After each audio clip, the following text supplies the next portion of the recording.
and details. All right, are we getting closer to the return of Joe Musgrove? He's had a rehab start. He's had a sim start.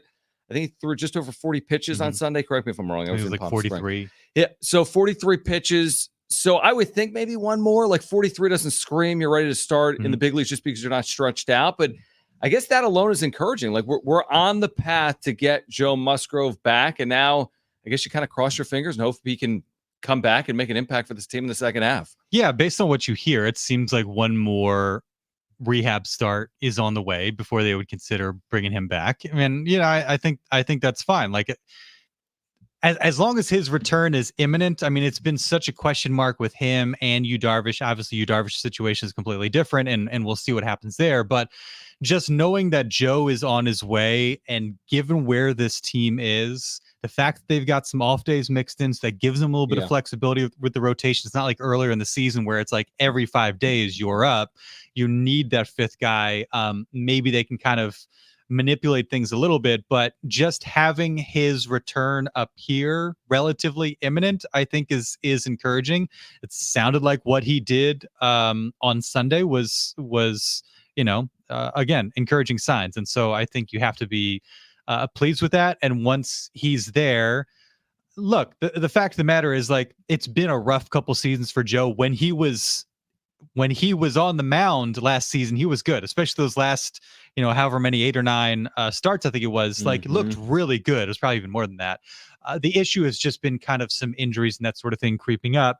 I think the hope is, like, let's not rush it. Let's make sure, because he even admitted before early the season that, like, things might have snowballed a little bit last year because he was so motivated to get back and he wanted to push it a little bit. Yes, I think it's being mindful now and making sure you're right and you're a good place before you come back. And I think the way that this team has played has given them kind of that insurance, that cushion, where you can make sure he's right if it's one more rehab start or whatever before you throw him back out there. You know what is amazing to me? Because everything we said over the first 30 minutes of the show and talking about maybe getting Musgrove back, and they've been short on starting pitching, but their starting pitching has been excellent. But again, they've been short because they haven't really had a fifth starter, and they've navigated that, and it's all worked out to this point. What's amazing to me, and I'm like, you know what? I keep saying they're going to figure this out. Even if the fifth starter spot is a question mark all second half long, I'm like, they're going to figure it out, right? They're just playing good baseball. Then I always go back to 2021, and they're all different. But in 2021, on August 10th, later than now, they were 67 and 49. Yeah. 67 and 49. Nuts. I mean, you're 3/4 of the way through the season. You're 18 games over 500. Now, this is a complete derailment to go 79 and 83. I mean, you're the worst team in baseball from that point on. That's how bad they were. And it wasn't one pitching injury. It was, they're throwing Vince Velasquez and Jake Arrieta and having ineffectiveness all over the place. So I keep telling myself, like, there's no way, right? But then I'm reminded they were 67 and 49 in 2021. It just feels like this time around, I hope I'm right, is you're late, but you're not as late as that year.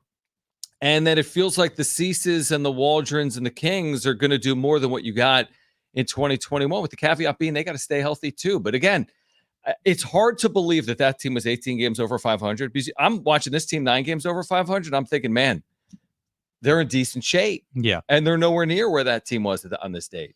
Yeah. I think you look at the lineup. I think there's a little bit more explosiveness potential to this lineup than what you had in 2021. Now you had the Fernando Tatis Jr. factor in 2021. I mean, he was incredible. It was 42 home runs, an MVP caliber season.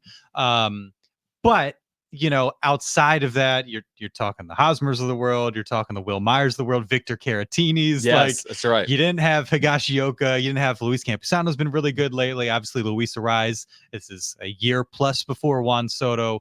And then the injuries obviously are kind of the big thing that you can't necessarily account for. I want to say Joe missed some time, you missed some time, Blake Snell missed some time. It was a mess. And what was interesting about that team too is they won like 9 straight at one point. They went nuts after reopening day. They went like 11-1.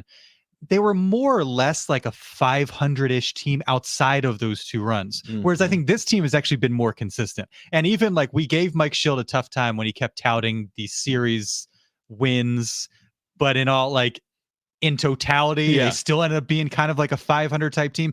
Well, now like it's really, that's starting to bear fruit, and they are stacking these winning months and that sort of thing. So I think there's like a level of consistency that you have with this year's team.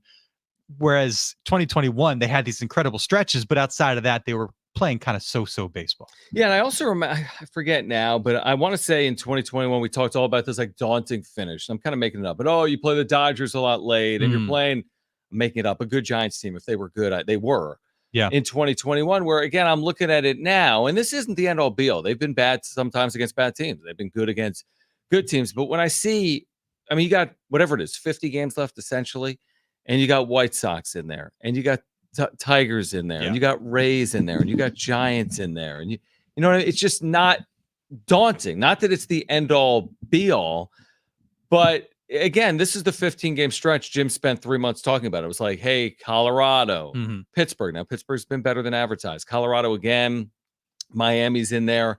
I just don't feel the same way about what's to come. Like you always knew that there was something in some of these seasons. Like, man, you got to get over this tough stretch.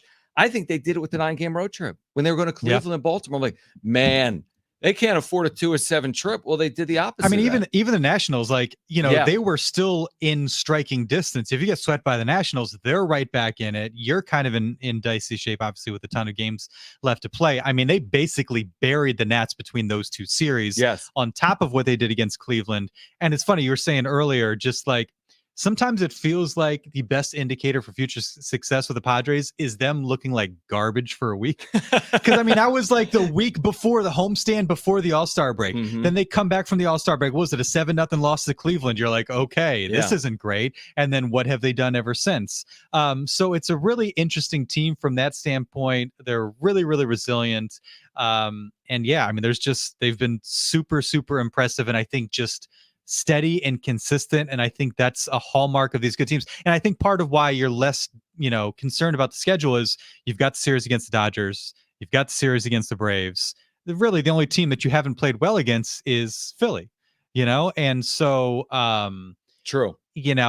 Obviously you wish they'd played a little bit better against quote unquote bad teams early in the season, but I think that makes you feel a little bit more comfortable. Regardless, Brewers, another team that they've had success against.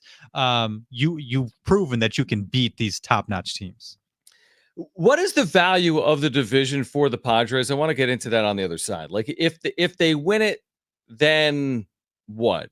Like, is it one of these things that you have to do on your path somewhere special or not? We've talked about this a lot. We can react to that on the other side because right now they are within striking distance, 4.5 games back, with about 2 months to play. What is the value? Is it a psychological value if the Padres do win the NL West here in 2024? Darnay Tripp in for Jim. He's with us this hour until 4 p.m. Kyle Glazer, Baseball America, formerly Baseball America, will join us at 4 p.m. Paul Garrison, East Village Times at 4:30. We've got tickets to give away in the 4 and 5 o'clock hour. Darnay with us for the next 20 minutes. Stay with us on Jon and Jim.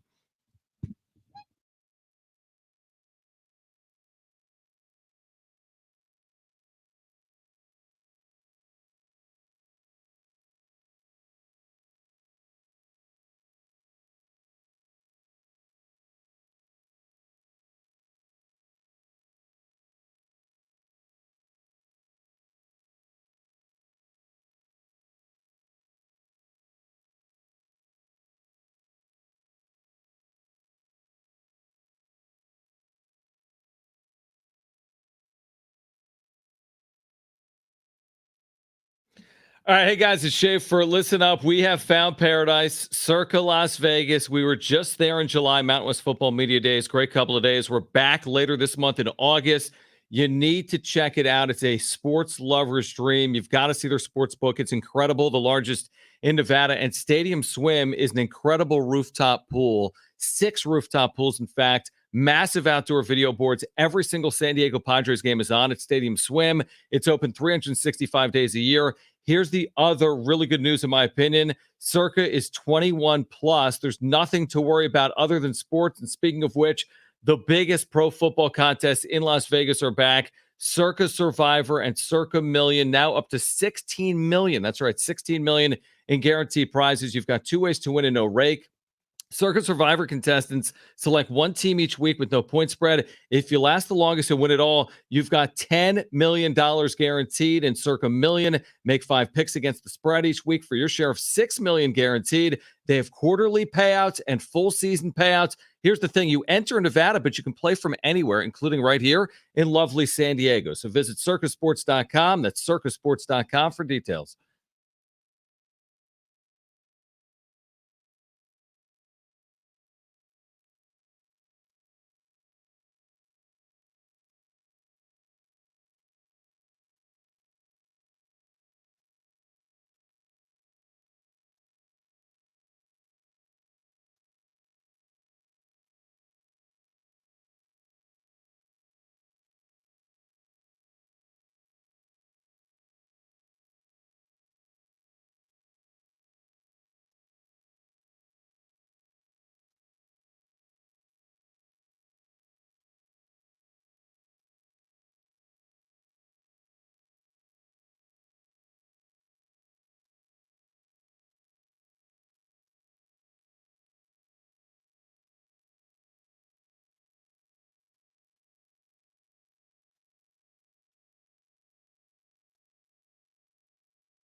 People want to know if Jim's getting replaced, which is a common question even when Jim is here. But legally, we can't answer that. Yeah, we can't answer that. Did you say? Yeah, legally, we're not allowed to. Jim is. He is technically in his bed on his honeymoon with Aaron listening to Jon Jim. And how do we know that? Because he's been texting us throughout the first hour of the show. As one does there. Now, here's the thing. In Switzerland, it's 2 in the morning. So that's where Jim is. Now, Jim's going to be in Switzerland for a few days. Then he said, like, come home to Italy for a few days. And then he told us last week, Sunday, I think on Friday, he's like, hey, get back on Sunday, but I took Monday off. Is that appropriate? Like, yeah, sometimes you need a rest day. I get that. You get that. If you're coming back from your honeymoon, you're coming back from Hawaii, you take the extra day. You get back. I mean, he's coming from a lot further away from Hawaii.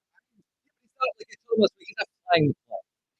Like, how much work is there in sitting there? The actual plane or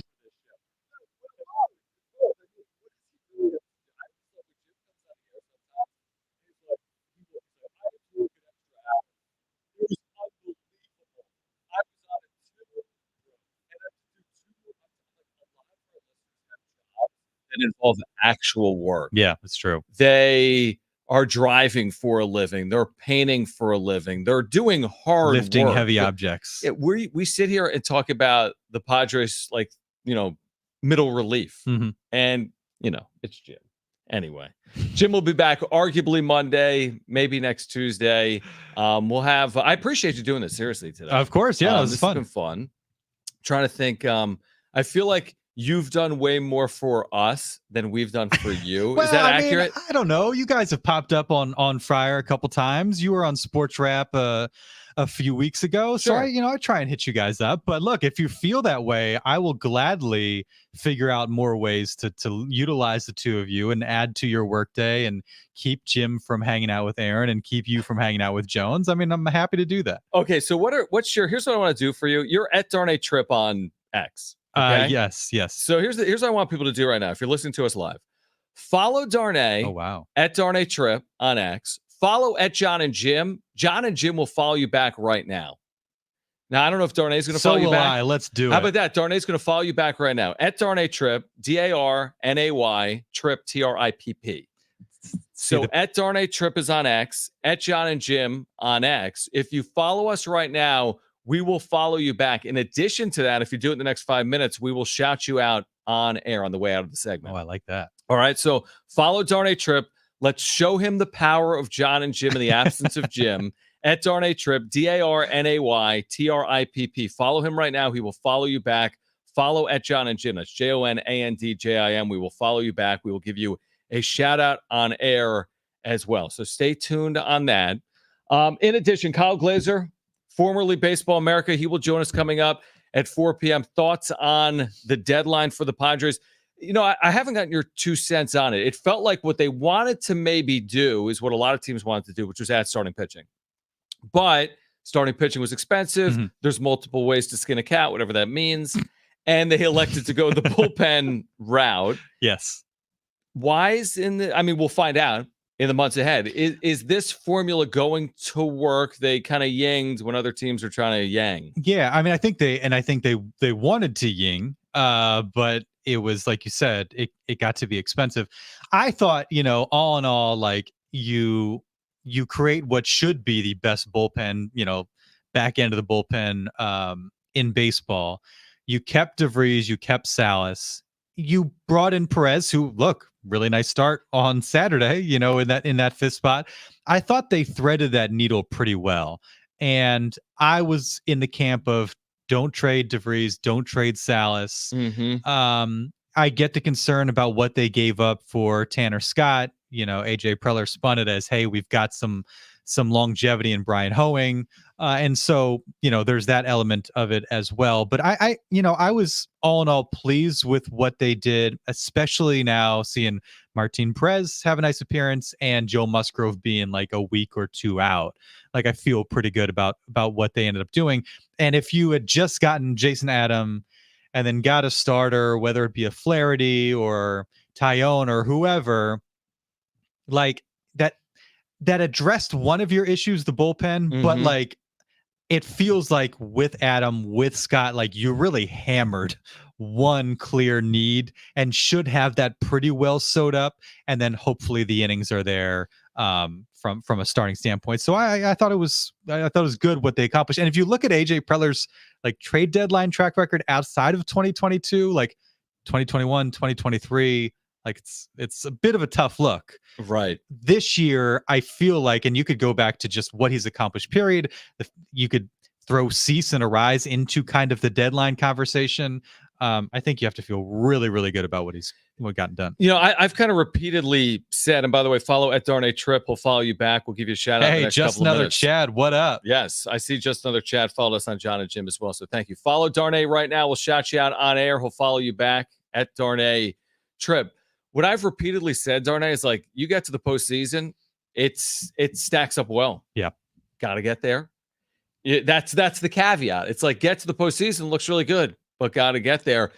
But the more I say it, they're finally carving a lane out in the wild card. Again, nothing certain. They've got like a 2-game lead on being in as opposed to being out, but that's as clear as they've been in weeks. And there are fewer teams that are in exactly the mix. From where it was like 8 teams for 3 spots, it became 6 teams for 3 spots. Now it's like 4 or 5 teams for 3 spots. I think you put together another 10 days where you go 7-3. Maybe you clear another team out of the way. Maybe you gain another 2 games. All of a sudden, well, especially since you're playing Pittsburgh too. Exactly. And if you look up and you're 4 or 5 games clear of a playoff spot, and all of a sudden it's late August, again, no certainty, no guaranteed, but you start feeling better about where like your lot in the playoff standing, you know? Yeah. And it's taken a while for that. And we kept saying too, like, oh man, they're going 8-2, but the other teams are going 8-2. Math doesn't work like that. You can't keep playing 8-2 baseball and having teams chase you down. At some point, the other teams aren't going to play as well as you played. Unless you're the other team, you know, but they've done enough to make you feel like, okay, other teams are going to be chasing them. And so, yeah, they're in good shape as far as the wild card race goes, or at least improved shape. You know, it is kind of interesting. They did have a really good stretch of a few weeks, and you look up and they're still like just 1 game to be done. And, but you're at least like there's been some separation in the wild card. You're playing consistent baseball. You've got the series over teams like the Dodgers. Like where they're at, like you feel really, really as comfortable as you can, especially considering like how much trepidation there was about this team as recently as like mid-June. You know, even when you consider a loss here or there, that like Friday, it kind of ruffles some feathers. But I think this is probably the best that we've been able to feel good about this team, the way they're playing and where they're standing, the entire season. I agree with you. All right, one more shameless plug. We appreciate you seriously for swinging by. Without Jim, we've gotten a few follows here. Mike Chapman has just followed Jon and Jim. I'm assuming he's followed Mike? You as well. So at Darnay Trip, give him a follow. He's going to follow you back at Jon and Jim, JONANDJIM. Give us a follow. We're going to give you a follow back. For our listeners that have heard you occasionally on Jon and Jim, have heard you throughout the station as well, where can they get more from you? On Friar Podcast, in your podcast app of choice. We also do the YouTube stream thing, so you can find us usually Thursday afternoons. We do weekly shows. Look, not everybody can be the wrap-up show. It is what it is. That's such a good point. It's tough. But I want you on a wrap-up show too. I have a lot of requests for you. We can make that happen. We'll make a wrap-up show happen. Plug on Friar. Boom. We're in business. But yeah, NBC 7, 6 o'clock, 11 o'clock, talking Padres, Aztecs, everything else. And then Sports Wrap coming back August 18th after our Olympics hiatus, a half hour of San Diego Sports Talk, which is always a lot of fun. Had you guys on a couple weeks back. Football night coming up with Rich, Gray Camarillo, and the guys once the NFL gets going. So good times. But certainly from a Padres standpoint on Fire Podcasts, have a lot of fun. Check us out Thursdays. Darnay, thank you. Seriously. Thank you. Darnay Trip, NBC 7. Kyle Glazer is going to join us on the other side. One more plug. Follow him at Darnay Trip, DARNAYTRIPP. He will follow you back right now at Darnay Trip, at Jon and Jim. Kyle Glazer, his thoughts of the deadline. That comes your way next.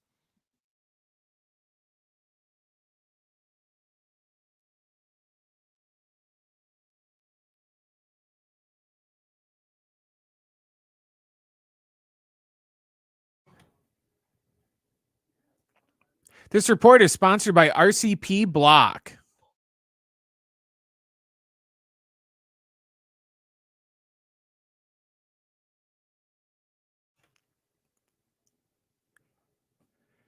The Padres have an off day today. They're back at it tomorrow when they start a series against the Pirates in Pittsburgh. First pitch is at 3:40. It's going to be Dylan Cease going for San Diego.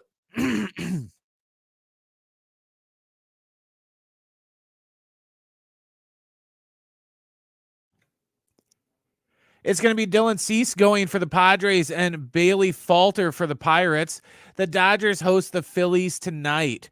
In NFL news, the Kansas City Chiefs signed kicker Harrison Butker to a contract extension that makes him the NFL's highest paid kicker. The extension is for 4 years and $25.6 million with over $17 million guaranteed. And finally, the first college football preseason coaches poll was released today. Georgia is number 1 with Ohio State, Oregon, Texas, and Alabama rounding out the top 5. RCP Block has real Keystone retaining wall blocks. Tons of styles, tons of colors, you pick. Plus, they recently reduced prices on Keystone Legacy and Keystone Garden walls.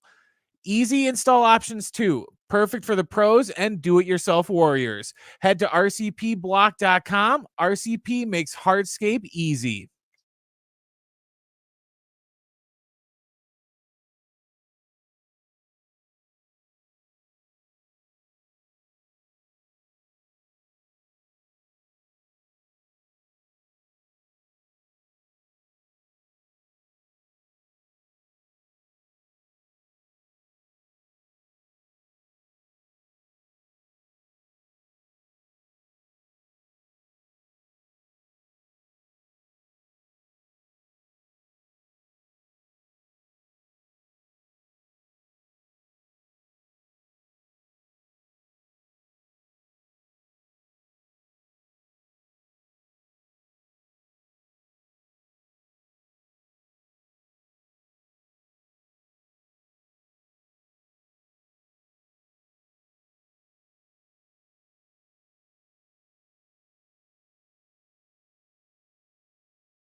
This report is sponsored by RCP Block. The Padres have an off day today. They're back at it tomorrow when they start a series against the Pirates in Pittsburgh. First pitch is at 3:40. It's going to be Dylan Cease going for the Padres and Bailey Falter for the Pirates.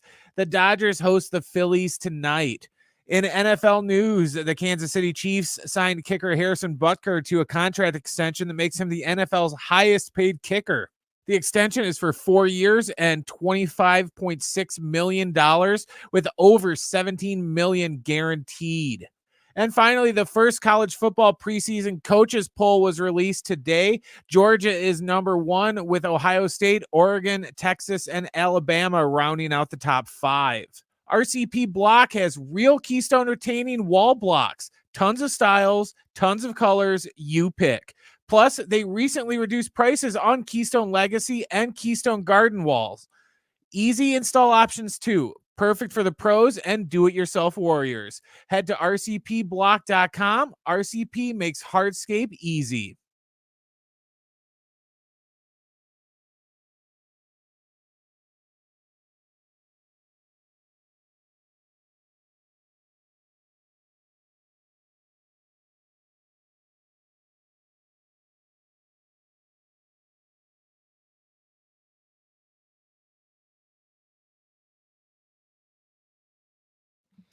All right, San Diego and Southern California, what's going on? This is hour 2 of Jon and Jim with you until 6 p.m. We've got a couple of really good giveaways for you over the next 2 hours, including tickets to see Jane's Addiction, Gallagher Square, August 11th. That's coming up. Tickets and info at Ticketmaster.com. It's always our pleasure to reconnect with Kyle Glazer, formerly with Baseball America. Great voice on Major League Baseball, minor league baseball, and specifically the San Diego Padres. Back with us, Jon and Jim. San Diego Sports 760. Kyle, first of all, thank you, and I hope you're doing well. Thanks for hopping on. Yeah, anytime. It's been a while. Had a busy summer, but glad to be back on with you guys. I'm curious to get, and by the way, you just have me today. I should have mentioned that when we were texting back and forth. Jim is on his honeymoon in Switzerland and Italy, kind of listening to the show. I'm like, why are you listening to the show in Switzerland? It's 2 a.m. Go enjoy your honeymoon. So I'll be with you here for the next 10 minutes or so. So what did you think of the overall trade deadline strategy by the Padres, which was, entering it looked like maybe they needed starting pitching. They go heavy on bullpen help. What did you think of the strategy? Yeah, so very, very aggressive and going for bullpen help and the price they're willing to pay for it. After the trade deadline, I asked AJ Preller what was sort of the strategy there. And he said that the final 48 hours or so, they really focused on bullpen help. They assessed the prices of starting pitching. And even though we saw Jack Flaherty be acquired by the Dodgers for a very, very low price right at the deadline, for the most part, the Padres determined that the starters on the market, the price they were being asked, is not what they wanted to pay. So they pivoted to bullpen help. And they gave up a lot in terms of young talent and prospect capital. But they built arguably the scariest back end of the bullpen in the National League. So we'll see if it all pans out, but they certainly have a lot of weapons now at the end of games. Kyle Glazer, formerly Baseball America, with us right now on Jon and Jim. Again, you can't fast forward to the postseason because they need to get there. But if they do, and they've played very good baseball, they're positioned to, hopefully from a Padre fan perspective, get to the postseason. When you have a bullpen like this, what type of advantage is that in postseason specifically? Well, I think it's an advantage really regular season through the postseason. Mm-hmm. I mean, you feel pretty good now. If you have a lead after 6 innings, you feel pretty good about holding it. When you can finish games with, again, any combination you want of Jeremiah Estrada, Adrian Morejon, Jason Adam, and Tanner Scott, and then you have Robert Suarez hanging in there for the 9th inning. I mean, that's a pretty daunting task for any team to score, multiple runs if necessary off of that back of the bullpen. So, look, it's a great advantage to have. And if everyone stays healthy, which is a big if, again, Morejon has struggled to stay healthy throughout his career. Estrada has already exceeded his career high in appearances, majors or minors. So there's a lot of season left, and these guys have to show they can withstand the grind of a full season.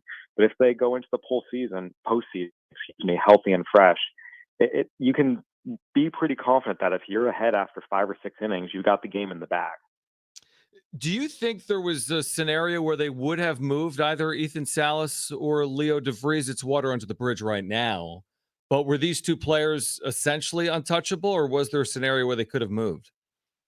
It was only going to be for a superstar franchise caliber kind of big leaguer. Again, no prospect is ever untouchable, right? Yep. Let's not forget Mackenzie Gore, C.J. Abrams, and Luis Patino were all quote unquote untouchable. Guess what? They all got traded.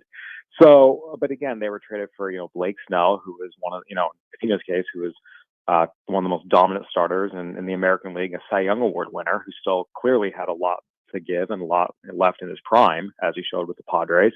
And the others were moved for Juan Soto, who, some would say is one of the top 5 hitters in baseball. So, I mean, that's the level of player, if they were moved, they were going to be moved for. And there was no one like that in this year's trade deadline available.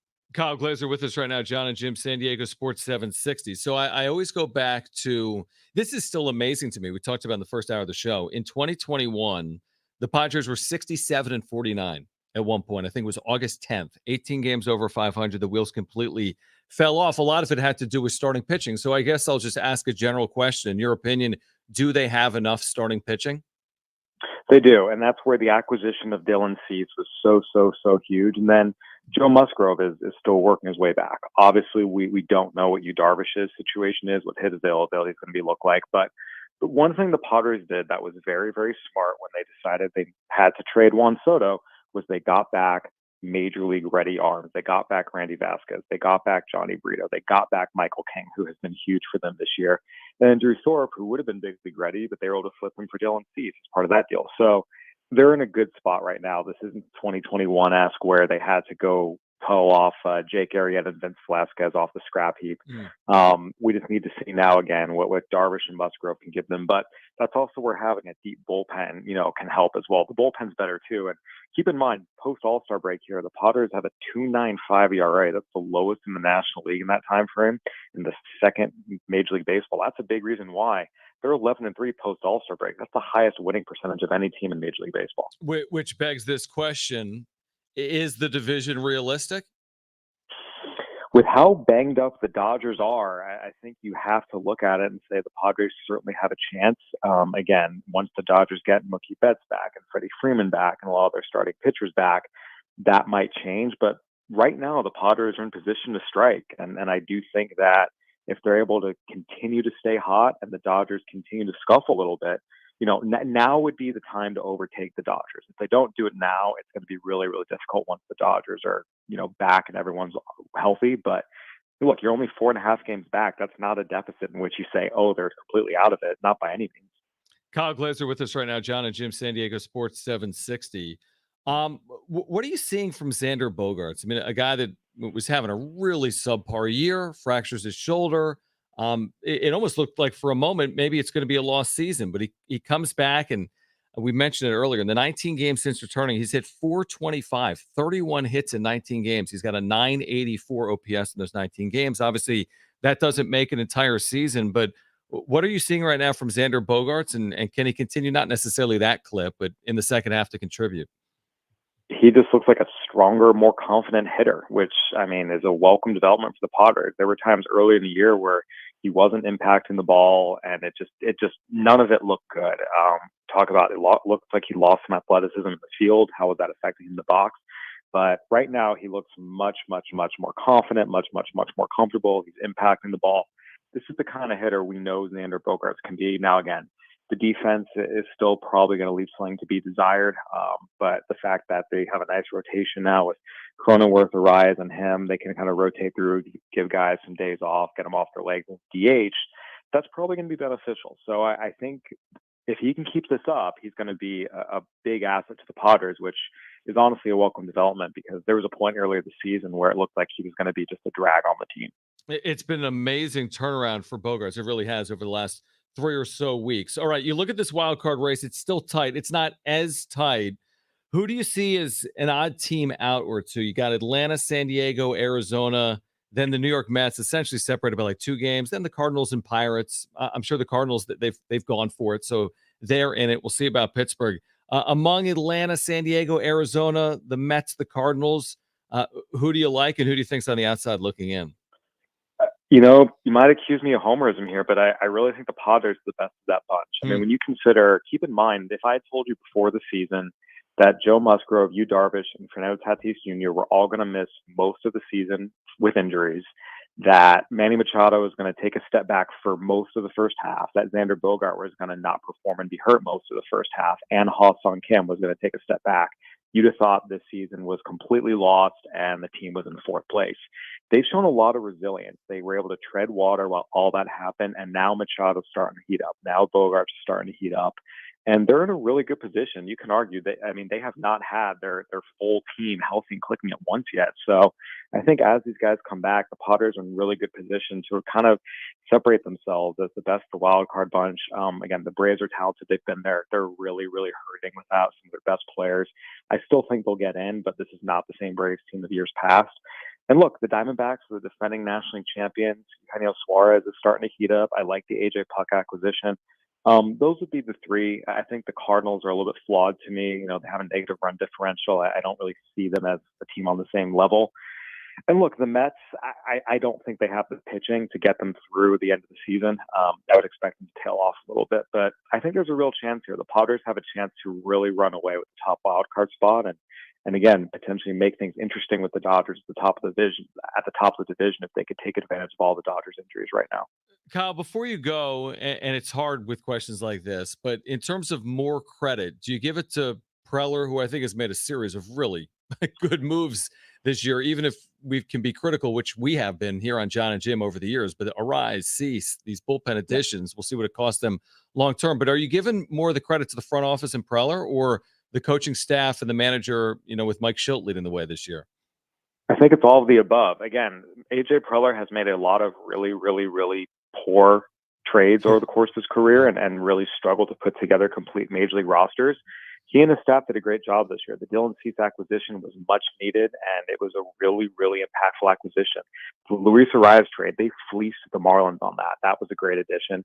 Again, they did the right thing with Juan Soto, trading him and getting the right things back. So a lot of that's them. And then you give credit to the entire coaching staff. Mike Schultz, a big part of it, the energy he brings, the credibility he brings.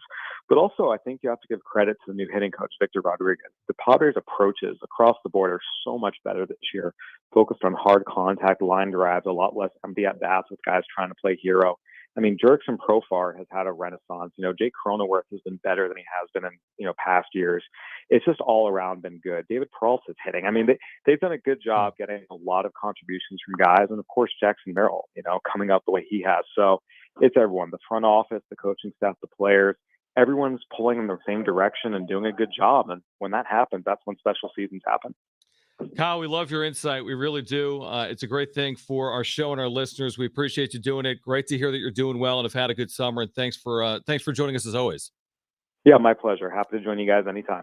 We appreciate that. Kyle Glazer, who's done great work for a long time recently with Baseball America. We'll step aside. We'll get to the wrap on the other side at 4:30. What do you got for me? Oh, yeah. We'll get to the wrap on the other side. Paul Garrison from the East Village Times will join us as well. Coming up at 4:30. As we've told you over the course of the last 2 weeks, iHeartRadio is the exclusive audio home of NBC's coverage of the 2024 Paris Olympics. And this NBC Olympic report is brought to you by Islands Restaurants, your local paradise.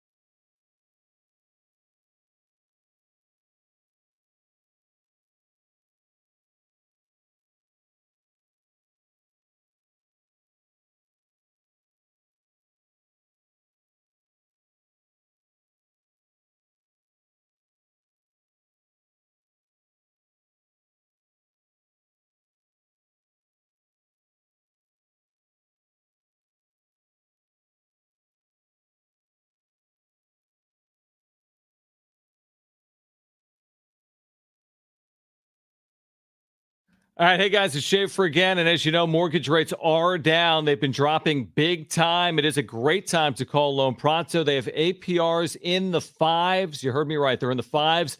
So if you got stuck with a high rate last year, want to refinance, this is a great time to call, lower that payment, or you can use this opportunity to get cash out of your home's equity and pay off those credit cards, or maybe you have personal loans. We all have car loans and other high rate debt. Loan Pronto can help you use these lower rates to get the cash you need in a matter of days. You can do a full refi, or you can do an Equity Express line of credit. Homeowners who call Loan Pronto typically cut their monthly payments by $850. That's crazy money. Bottom line is this: your home value's way up. Mortgage rates have come down big time, making this a great time to act. You can call today for a free 30-second rate quote. You may be able to skip your next two house payments. Call 619-207-4336. That's 619-207-4336 or loanpronto.com. 619-207-4336. Equal housing lender, NMLS 1661781. Subject to lender approval. NMLSconsumeraccess.org.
All right, busy show. We've got Paul Garrison, East Village Times, joining us in 10 minutes with you till 6 p.m.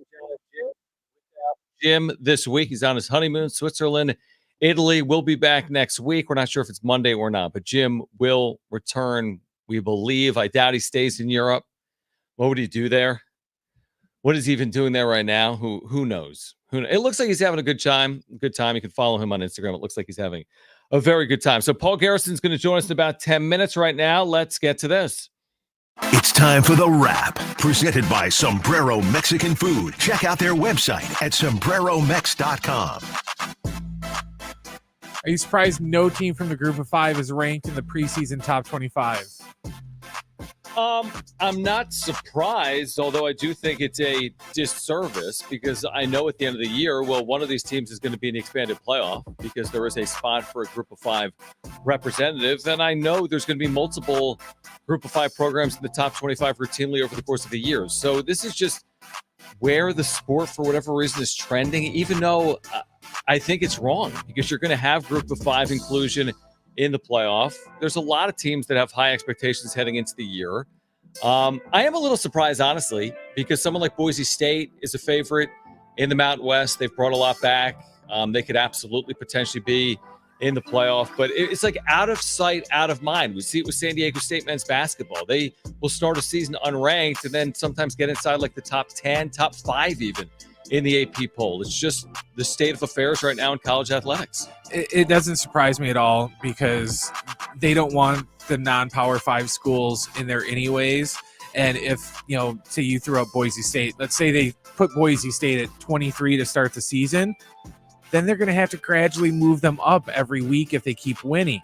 If they don't rank them right away, then they can, they're 40th. So then, we don't have to put them in the top 25 till they get to like 10-0 or something absurd like that. Right. So it's like part of the system. It's a bit political, and even it favors the power. Well, even stick with Boise. That year when they upset Oklahoma, the only reason they were so far up in the polls the following year was because of that. Because if you want to be a non-power 5 now and start in the top 25 in the preseason poll, you almost have to piggyback it off of your previous season. Otherwise, they're not going to have anything to do with you. No doubt about it. Let's get to the next question. Is Team USA still the gold medal favorite in men's basketball? Well, I think they are, and I think they have been. And I think the return of Kevin Durant has been obviously massive for them. And the quarterfinal game is against Brazil. Is that right? I think I have that right. I mean, they're well positioned. They're set up. They weren't really tested in the whatever this was, group play. They weren't really testing group play. And, we'll see if it's coronation or not. The thing is, if you're Team USA in men's basketball, there's only one option here. You either win the gold or it's the biggest disappointment, one of the biggest disappointments in the history of men's basketball in the Olympics. So, yes, they're set up. Will they be tested at any point over the next 3 games? Maybe that's a bit of a better question, but so far, so good. They're absolutely trending that way. Next question. Who had a better year, Scotty Scheffler or Xander Schauffele? So the Olympic golf event that ended yesterday was won by Scheffler. Xander led after 3 rounds, and Scheffler was unbelievable yesterday. I forgot what he shot, 62 or something. He was like 8 or 9 under, 62, 63, whatever it was. I think here's how I look at it. If you ask most professional golfers, what would they prefer? 2 majors to 1 major and an Olympic gold? Man, you're splitting hairs. Plus, Scheffler won more tournaments than Xander over the course of the actual year. They both had amazing seasons. Scheffler apparently is going to be the front runner for Player of the Year. I understand it. He won 6 or 7 tournaments, the Masters and the Olympic gold. Take nothing away from Xander, though. The PGA, the Open Championship, top 10 finish here in the Olympics as well. I'll put it this way. This is like a Jim answer. They both had amazing years. These are the 2 best golfers in the sport right now. You could say it's Scheffler, you could say it's Schauffele, but both of them are playing the best golf in the world right now. Yeah, that's a Jim answer. Pick one. My answer is both. Both. Next question. Do you think the Padres could really win the NL West? I think a good amount about this because we cover it so often and we're watching this each and every day. And I'm pretty careful with my words when it comes to this because this can be Lucy pulling the football away instantaneously where the Dodgers rattle off 9 straight wins and you go 4-5 and the thing is over. But with all that being said, I do feel as if the Padres will be hanging around for the division in September. So I don't think the Dodgers, based on their current state of affairs, run away with it over the next 30 days. And I think the Padres, based on what they have coming up, hopefully getting healthier, Tatis, Musgrove, Darvish, we'll see on that combination. I think the Padres can stay within arm's reach. I have no idea whether they're going to win the division or not. I kind of agree with Kyle Glazer, who said, if not now, then when? I don't think at the end of the year we're going to look up and the Dodgers win the division by 15 games. I think this will be relatively close throughout. And I do think there's a possibility, and potentially a significant possibility, that the Padres somehow win the NL West in 2024. Again, work to be done. Overcoming 4.5 games is a good amount of work to do over the final 50 games of the year, but I wouldn't be utterly shocked if they do it. What would shock me is if the Dodgers completely run away with this thing and win the division by 15 or 20 games. On the other side, week 1 of San Diego State football fall camp is in the books. Paul Garrison has written about it at the East Village Times. So we'll get an update there on the Aztecs. On the other side, we have giveaways for you coming up this hour as well. We'll give away Jane's Addiction tickets later this hour. Stay with us on Jon and Jim.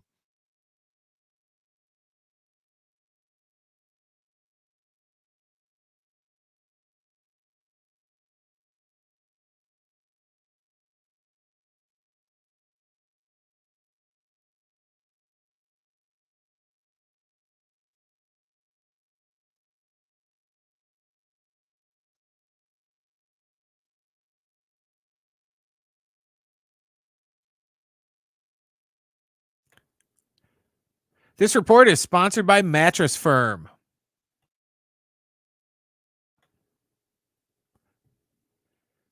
The Padres have off today. They're back at it tomorrow when they start a series against the Pirates in Pittsburgh. First pitch is going to be at 3:40. It's going to be Dylan Cease going for San Diego and Bailey Falter for the Pirates. The Dodgers host the Phillies tonight. In NFL news, the Kansas City Chiefs signed kicker Harrison Butker to In NFL news, the Chiefs signed kicker Harrison Butker to a contract extension that makes him the NFL's highest paid kicker. The extension is for 4 years and $25.6 million with over $17 million in guaranteed money. And the first college football preseason coaches poll was released this morning. Georgia is the number 1, followed by Ohio State, Oregon, Texas, and Alabama, rounding out the top 5. It's Mattress Firm's semi-annual sale and clearance. Save up to 60% on a wide selection of quality mattresses at every price. Plus, score a free adjustable base with a qualifying purchase. Hurry and stop by Mattress Firm today.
This report is sponsored by Mattress Firm. The Padres have off today. They're back at it tomorrow when they start a series against the Pirates in Pittsburgh. First pitch is going to be at 3:40. It's going to be Dylan Cease going for San Diego and Bailey Falter for the Pirates. The Dodgers host the Phillies tonight. In NFL news, the Chiefs signed kicker Harrison Butker to a contract extension that makes him the NFL's highest paid kicker. The extension is for 4 years and $25.6 million with over $17 million in guaranteed money. And the first college football preseason coaches poll was released this morning. Georgia is the number 1, followed by Ohio State, Oregon, Texas, and Alabama, rounding out the top 5. It's Mattress Firm's semi-annual sale and clearance. Save up to 60% on a wide selection of quality mattresses at every price. Plus, score a free adjustable base with a qualifying purchase. Hurry and stop by Mattress Firm today.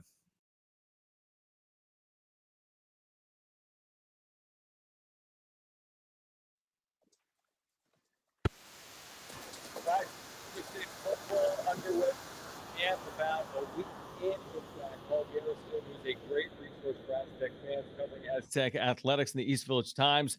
Back with us on Jon Jim. He's been writing about fall camp as San Diego State gets ready for week number 2. They've got a fan fest this weekend, and we're inside of 4 weeks until the opener, 26 days away from San Diego State and Texas A&M Commerce. Paul, always appreciated, as you know.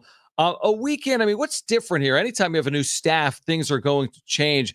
What's different for San Diego State here under Sean Lewis that maybe we didn't see previously? I mean, I think probably the biggest difference that you would see if you were out of practice and is, there's just different voices out there. Under Brady Hoke, Coach Hoke was always bouncing around a lot of time with the defensive line, showed tons of energy, was usually the first guy onto the field setting up things. But the loudest voices were typically the coordinators. And, was under Sean Lewis, it's Sean Lewis's voice that you hear in addition to the other ones. And so I think that might be, one of the things that you would hear the difference with. I think the other big piece of it is there's just a lot of routine that was normal under Coach Hoke and, Coach Long before him, and a lot of similarities with how they did things. And it's a new regime, and there's new kind of drills, new things that this coaching staff believes will teach the skills that they need.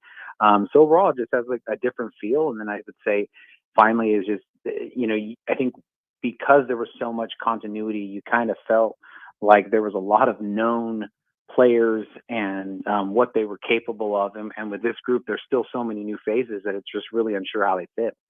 Paul Garrison with us right now, covers San Diego State athletics, including football for the East Village Times. You wrote about the talent level. I mean, there's been so much movement. It's not specific to SDSU, just across the sport. Anytime you have a first-year head coach, you're going to have movement. It feels as if even with all the player movement and coaching movement, they've been able to either maintain or add to their talent. Like, how do they stack up in terms of skill and talent with this roster heading into 2024? Well, they clearly passed the eye test, eyeball test. If you were to go and, look at them last year, they're big, they're strong, they're fast, and they're the same thing this year. You look at every single position, and there's just players that just stick out as being world-class athletes, guys that just, like you would expect on a football team at the Division I level, who just kind of defy logic. Marlon Lewis as an edge rusher is just 6'3", all of 255, and then runs. Owen Chambliss is a linebacker transferred from Utah, and he's 232, looks it, but then he runs around like he's a defensive back.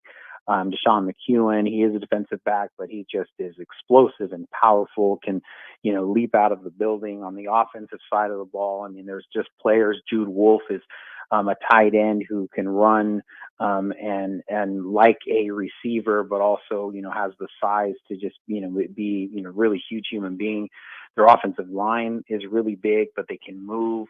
Their running backs, of course, as they've known for years, they're really, really special. And am watching this group, and you just kind of wonder how they stack up. And one of the guys that we got to speak to afterwards was Chambliss, who came from Utah, who in the preseason poll today was the number 13 overall team. And so I asked him to compare them. I said, hey, how does the talent level that you see at San Diego State compared to what you saw at Utah last year? And he effectively said, it's a lot of competition. It's about the same. It could go either way, he said. And I think Aztec fans who are trying to piece together this roster, I'm not really sure you could have much higher praise.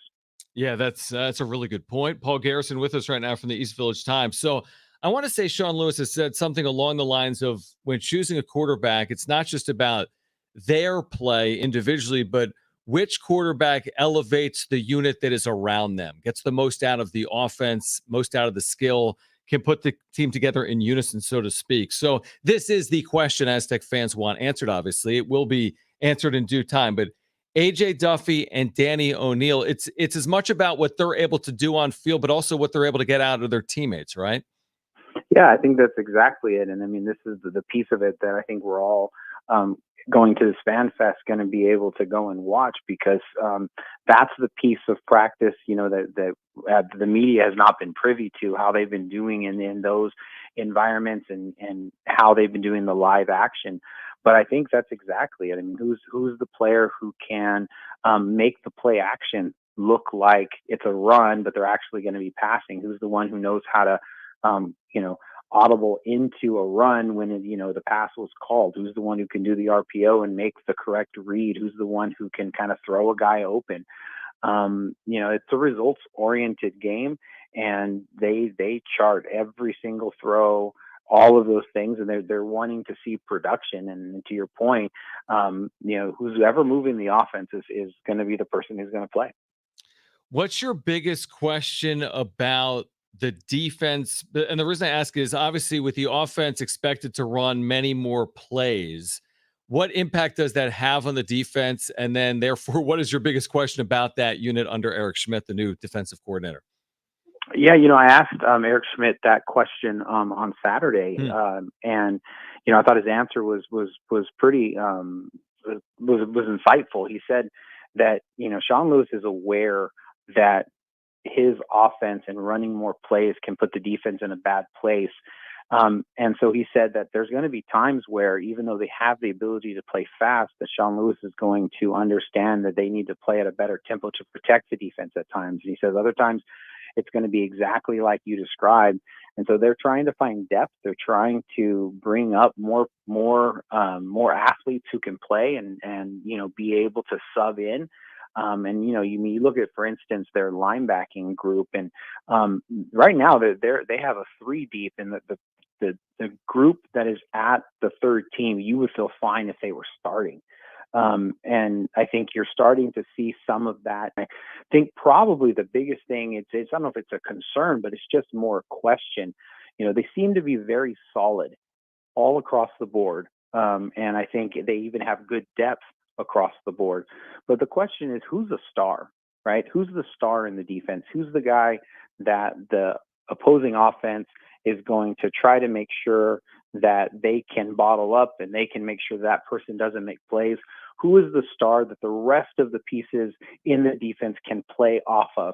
And, I think that given the newness of everything, who exactly that's going to be is going to be uncovered in the first couple of games. How critically important is it to have some guys that have played for Sean Lewis previously? Like, I'm looking at the offense. Jayshawn Polk played at Kent State, has been a really good offensive weapon in his time in college. Marquez Cooper, we talked to the radio actually last week, is the nation's active leading rusher. Like, what role will players have that are familiar with what Sean Lewis is trying to accomplish play? Well, I mean, I think it's twofold. I think before they even get onto the field, all of the players who have signed up to come back who were on the roster last year, transfers who came over, they're really going to be able to do the things that they talk about. But Jayshawn Polk and Marcus Cooper, they've experienced it. They've been high-level performers in these systems. And so I think before they even get on the field, they're not going off of faith. They're going off of reality. They're going off of what they had seen. I remember one of the first things I asked Marquez Cooper, I've talked to him a couple of times over the summer, and, he said he wanted to come back because when he was at Kent State, the hardest worker in the program was Sean Lewis. And he knew that, and he saw that. He knew that he was always working, trying to help his team get better. And so he wanted it to be able to be under that again. And so the fact that he has that history should make everybody else around him more confident. And then I think the other side of it is, there is going to be some sort of experience. This is how this looks. This is what this front is doing. And so we're going to attack it this way.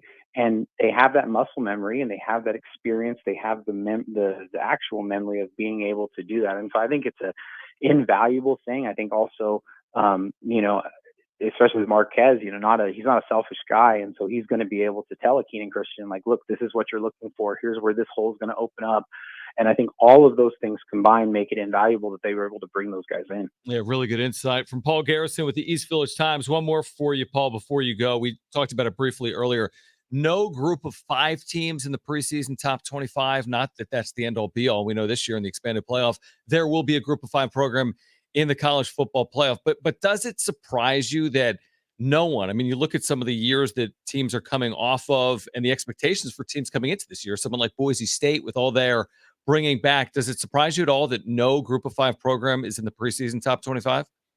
It does a little bit. It always seems like there's one at the very, very end. But, I think that typically it's all about, returning production that obviously gets you ranked in the preseason. And because of the transfer portal, a lot of players have left all of the group of 5 and went to the Power 5. And, Boise State, for all that they have coming back, they did lose their quarterback. They lost their top receiver. And so there's still question marks even around them. And so I think that in some way it's just kind of a reflection of the new way that college football is. But I think if you're sitting here and you're an Aztec fan and you're paying attention to, that question, I think it also speaks to how wide open everything is. San Diego State, I think the thing that came across to me being at their practice is they have enough talent to win every game on their schedule. Now, if they're going to be able to pull that together, obviously they're not going to be favored to do anything close to that. But the point is that there is nobody with incredibly high expectations that's going to be sitting on their schedule in front of them. And it could turn into a kind of memorable year kind of out of nowhere. And some of it is just because they figured out how to gel before the other teams were able to do that.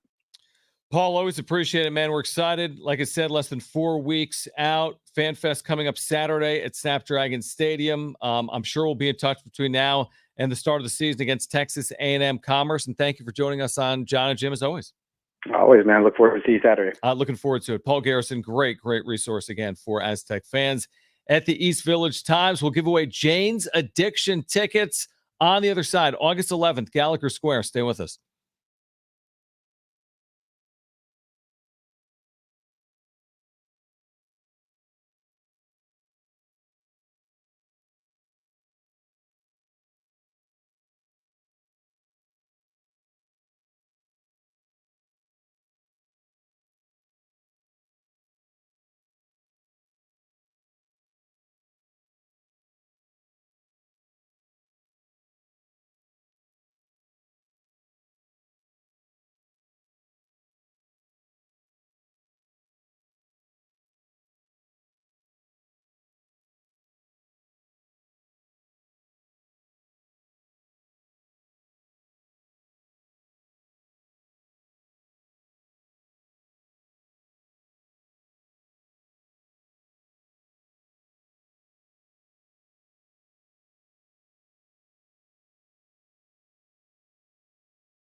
All right, Jon and Jim back with you. San Diego Sports 760 here until 6 p.m. Jon and Brent hanging out. By the way, how about this, Brent? Have you heard about it? You've heard about it, but this is now official. The first annual iHeartRadio Pickleball Tournament brought to you by Luna Grill is happening Saturday, August 24th at the Barnes Tennis Center in Point Loma. There will be divisions for all levels. Go to sportssd.com and register your team while there's still room. Plus, there's a chance to win tickets to the iHeartRadio Music Festival. If there was a Jon and Jim pickleball event between me, you, and Jim, like a 3-team tournament, who would win that? I don't even know what pickleball is. I know it has nothing to do with pickles. It has nothing it's like to tennis. Do, it's like a something. modified version of tennis that I think you would enjoy because you don't have to run as far as you have to run playing tennis. You don't really. You don't have to run that far playing tennis. Yeah, true. I just give up on the ball half the time playing tennis. It's like a smaller court, so I feel like it's good for like everyone. Like tennis, you got to move left, you got to move right. It's just a small. It's almost like ping pong to tennis, but it's not as small as ping pong. It's between ping pong and tennis. There's pickleball. So you don't think Jim would have made the Gym Rats equivalent of the pickleball Honestly, team? Among us three, dude, he might be the best athlete between us three. Depends what the sport is. If it's something that involves like running and stuff, yes, you two, I'm automatically out. This only involves a little bit of running. You might be sneaky good at pickleball, but again, for our listeners, first annual iHeartRadio Pickleball Tournament brought to you by Luna Grill, Saturday, August 24th. Register now, sportssd.com. There will be divisions again for all levels. Now, we have tickets we're giving away here in the next 5 minutes, so be listening. Your chance to win. We've got those Jane's Addiction tickets. This will be at Gallagher Square, August 11th. Tickets and info at Ticketmaster.com. Now, you haven't really followed the Olympics by and large. We'll get back to the Padres, who are off today, by the way, in the 5 o'clock hour. The reason I bring it up, did you see the story on the gaffe on the call of the 100-meter men's final? No. And we could have honestly played it, but it's a 10-second race, even under that, right? You got 9 men racing to be fastest man in the world, essentially. Fastest person on the planet is what they would say the 100-meter champion would be. And the winner was an American, Noah Lyles. But the call on NBC, and again, this is over 9 or 10 seconds, the NBC commentator got it wrong. It's a photo finish like a horse race, which will happen, right? And his call is like saying that the Jamaican has won it because it appears briefly like 3/4 of the way down the track that this Jamaican is out in front. But then all of a sudden, Lyles, this American, enters the picture. There's another American as well who finished in third. And what happened here is the Jamaicans, I didn't realize this until, honestly, this weekend. It's not whose foot hits the line first. It's whose torso crosses the line first. I knew that. Yeah, you can't just extend your gait. That's why whenever they go through the rope, they always go with their chest first. Exactly. So what happened here was the Jamaican, his foot touched down prior to Noah Lyles, but Lyles reached forward with his chest, beat him by 5/1000ths of a second, not 5/100ths, 5/1000ths. If you see this thing on photo or you watch the video, it's impossible to see. For whatever reason, the commentator he just believed that the Jamaican had won it. Then it took 30 seconds. They all look up at the video board, and then the video board pops up the finals, and it says Lyles first, whomever the Jamaican was second. But they've made this out to be some big story like, oh my gosh, how could you get this wrong? I'm like, who cares? Is it that big of a deal that they got it quote unquote wrong? Like, what's he supposed to do there? Be like, it's a photo finish? I think that's the right way to get it. Like, and they come to the marker, and who won it? Is it Lyles? Is it the Jamaican? We'll wait on it. But he said it was the Jamaican. He was wrong, and he's had to kind of walk it back over the last 24 hours. Big a deal or not?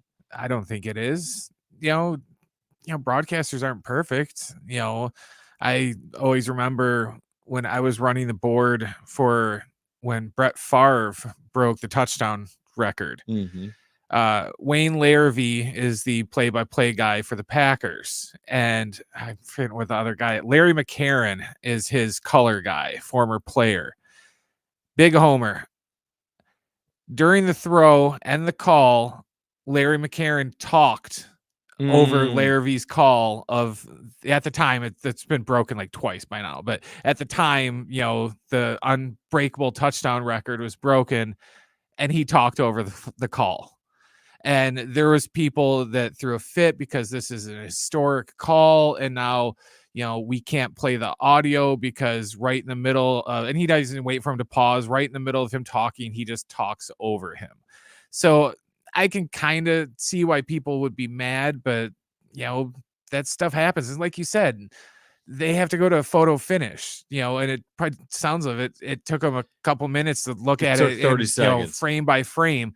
You expect this guy just to, eyeball it and just be like, oh yeah, no, he won for sure. This is what he said today. It's NBC's. His name is Lee Diffie. He's done a couple of Olympics for them in track and field. He said, I got it wrong. He took to social media and said he thought he had it right, but took accountability for it and said, I got it wrong. Again, you got tens of millions viewing, but then again, if you were watching it, you saw how this all played out. It was really an amazing race. All right. It was much ado about nothing Friday night at Petco Park. Why? We'll explain on the other side. But caller 7 right now is going to see Jane's Addiction at Gallagher Square at Petco Park on August 11th, coming up in less than a week.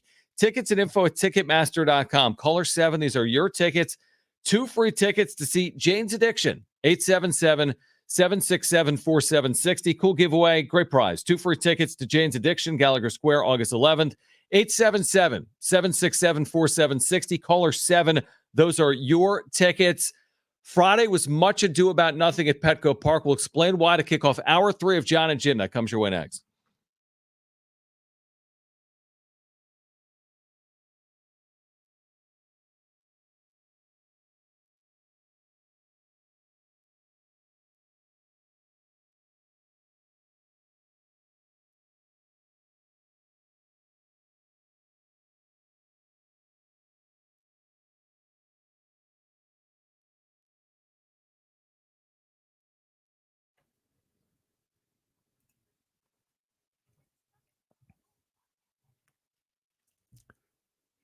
This report is sponsored by Project Clean Water.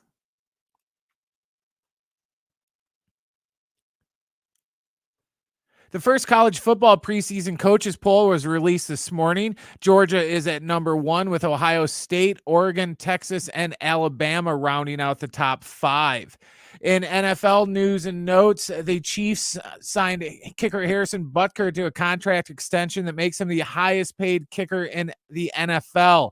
The extension is for 4 years and $25.6 million with a little over $17 million guaranteed. The Padres have off today, but they're back at it tomorrow in Pittsburgh when they take on the Pirates. First pitch is going to be at 3:40. It's going to be Dylan Cease going for the Friars and Bailey Falter for the Pirates. The Dodgers host the Phillies tonight.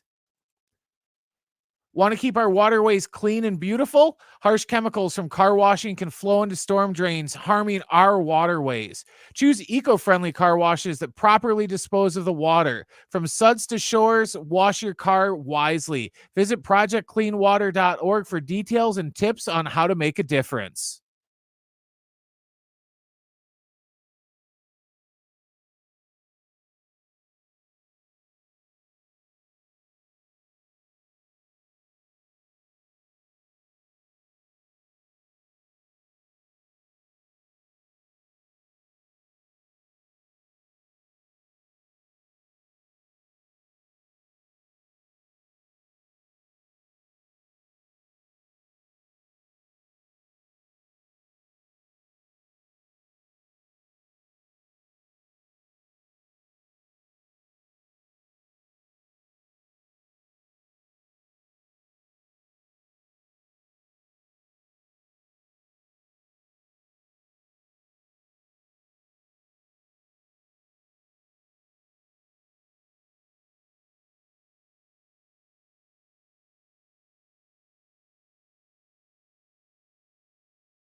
This report is sponsored by Project Clean Water. The first college football preseason coaches poll was released this morning. Georgia is at number 1 with Ohio State, Oregon, Texas, and Alabama rounding out the top 5.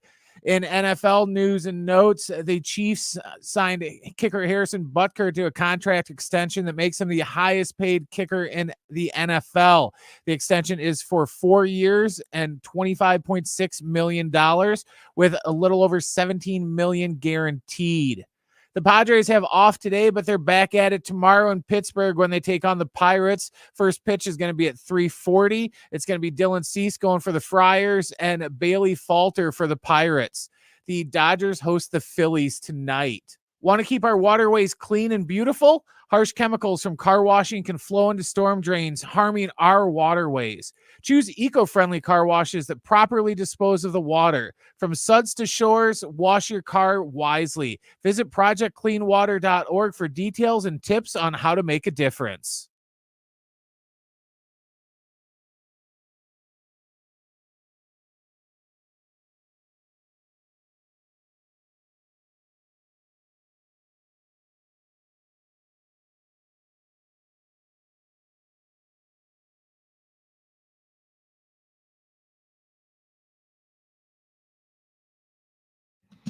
All right, San Diego and Southern California, what's going on? Final hour of Jon and Jim. Without Jim, he's on his honeymoon in Switzerland, on his way for Italy. He'll be back this weekend and back right here on San Diego Sports 760 beginning next week. Speaking of San Diego Sports 760, you've seen the lineup change, and it debuted.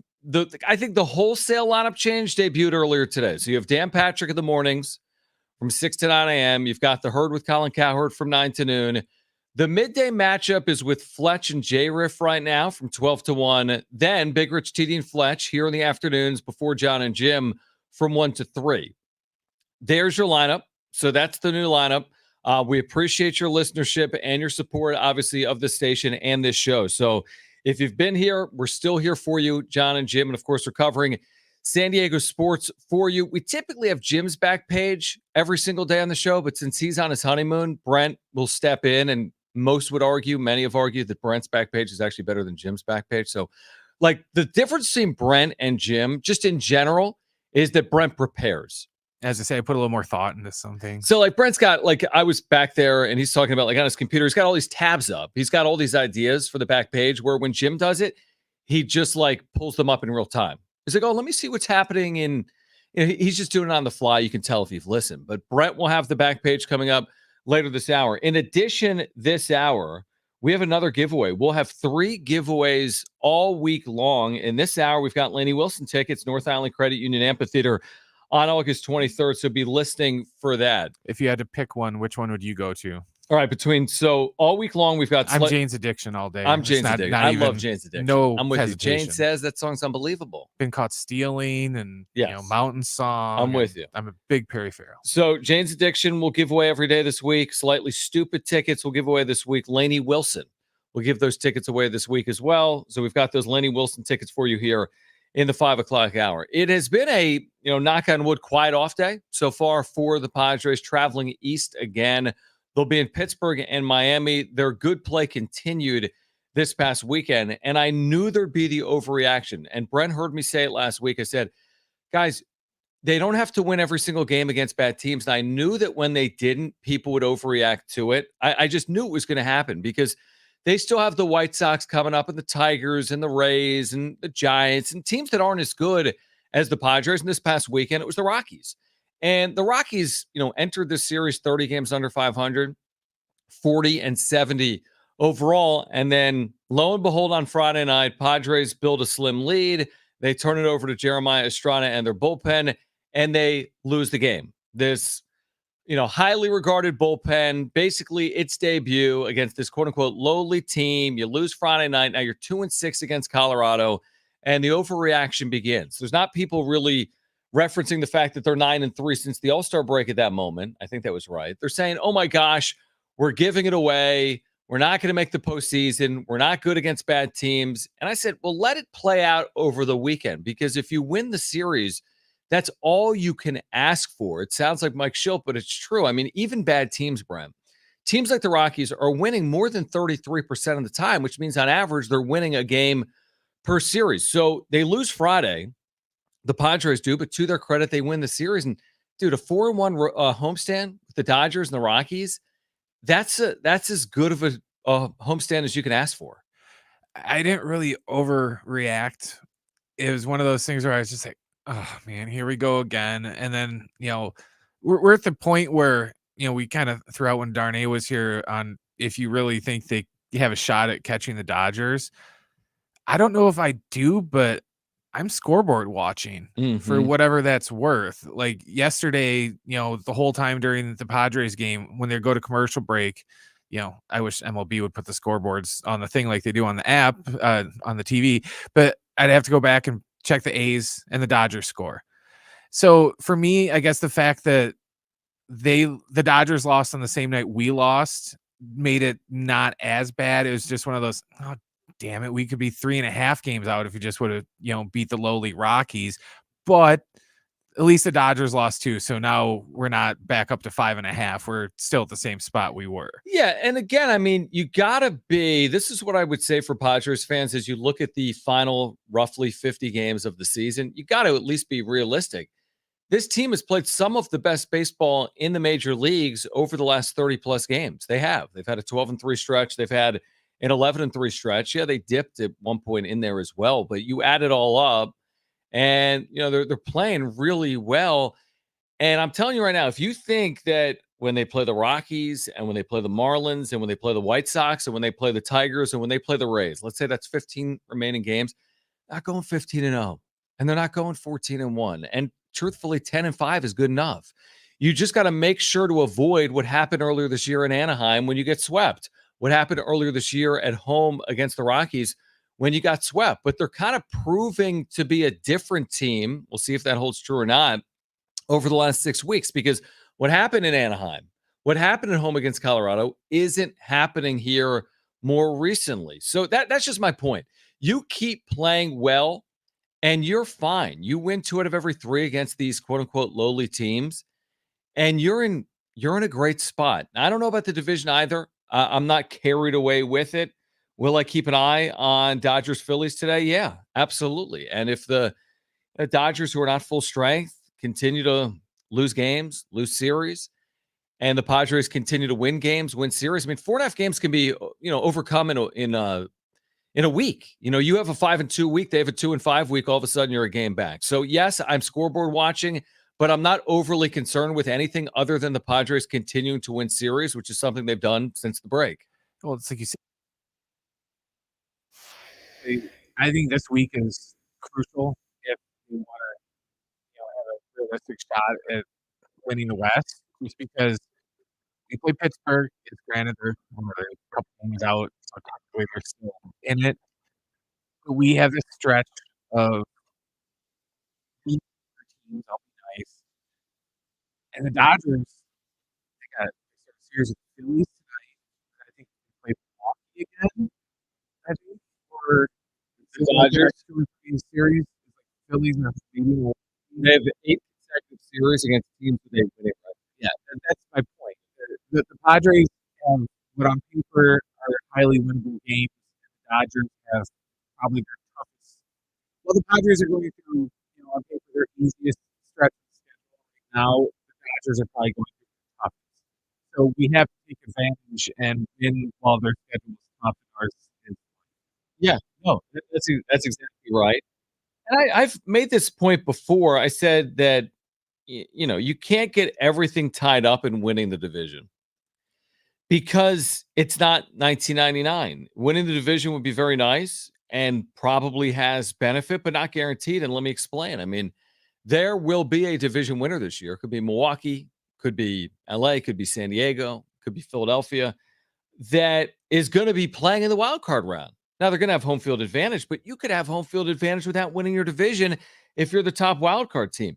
If the season ended right now, even if the Padres were in first place in the West, they would still play in the wild card round. Why? Because Milwaukee has a better record than the Padres. Now, that could change in the days, weeks, and 2 months ahead, but it's not the end all be all. And how do we know it? Because we've watched the Dodgers the last 2 years in the postseason fall flat on their faces. They won a division, got a week off, lost in the NLDS to the Padres in 2020. Did the same thing a year ago. Win the division, take a week off, fall flat, get swept in fact by Arizona in a 5-game series in the NLDS. So, yeah, all things being equal, you want to win the division, of course. They haven't done it in forever. You'd prefer it. Maybe you get a bye. Yeah, in theory, it's better. There's one less playoff series, but it doesn't guarantee you anything. And if they're playing good baseball, I'm taking it either way. If they win the division playing good baseball, great. If they're a wild card team playing good baseball heading into the postseason, great. That's what I'm more concerned about, their overall health, how they're set up for the postseason. You would take the division, but again, it's like I've talked about this for years on end. It's like it's not the end all be all. What's the end all be all is Major League Baseball has become like the NCAA tournament. You're defined on what happens in October, just like college basketball teams are defined on what they do in March. It would just be nice to win it. I'm looking at the history of NL West winners. Yeah. And there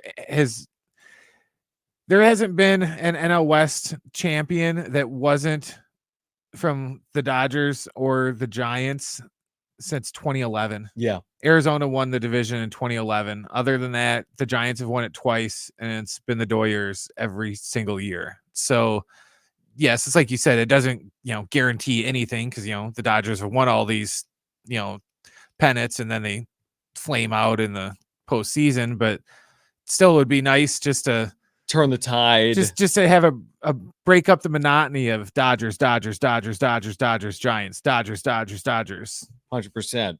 What do you guys think? Is it realistic? Can the Padres win the NL West in 2024? Is it premature to talk about it? 877-767-4760. That's 877-767-4760. Or you can text us 70470. Start your message with the word team. That's 70470. Start it with the word team. On the other side, after an Olympic report that we'll get to in a moment, a second chance in the NFL that most people didn't think was possible. We'll explain coming up next. Plus, iHeartRadio is the exclusive audio home of NBC's coverage of the 2024 Paris Olympics. And this NBC Olympic report is brought to you by Islands Restaurants, your local paradise.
This report is sponsored by Toyota Carlsbad, relaxed and friendly since 1972.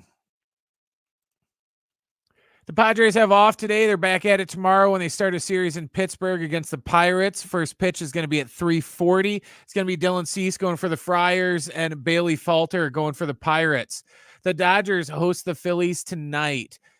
In football news, the Chiefs have signed Harrison Butker to a contract extension that makes him the highest paid kicker in the NFL. The extension is for 4 years and $25.6 million with over $17 million guaranteed.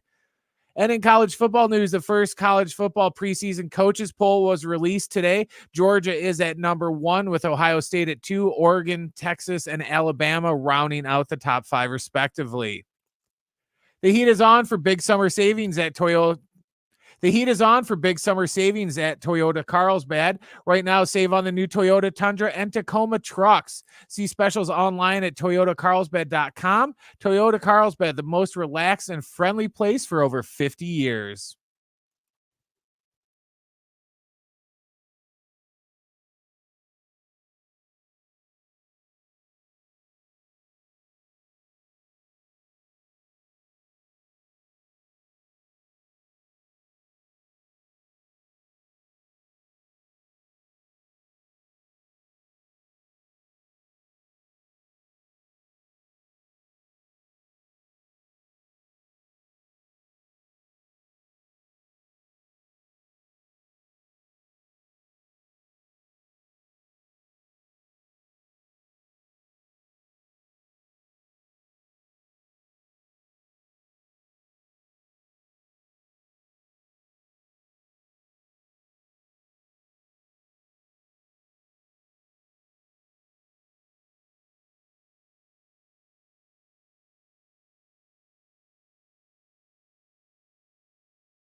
Our iHeartRadio Music Festival is back September 20th and 21st. T-Mobile Arena in Vegas. Live performances by Keith Urban, New Kids on the Block, The Black Crowes, and more. That's your chance to buy tickets at AXS.com. Get them now before they sell out. We have Brent's back page for Jim's back page coming up this hour. We also have Lainey Wilson tickets that we'll give away coming up in the next 10 or 15 minutes or so. This is an amazing story, the second chance that most people never saw coming. Also a classic example of a rush to judgment related to former San Diego State punter Matt Araiza, at one point known as the punt god. We lived through it firsthand here on the home of the Aztecs, San Diego Sports 760. Some of the stuff he was doing in college, basically unprecedented. I mean, whoever covered a punter the way Matt Araiza was covered, it was kind of unbelievable to watch firsthand. 80-yard punts, maybe a 90-yard punt at one point. Remember, Hawaii had a game in which they set up two return men, one 55 yards from the line of scrimmage, another 75 yards from the line of scrimmage. He kicked it over both of their heads at Hawaii. So, I mean, it became kind of the stuff of legend.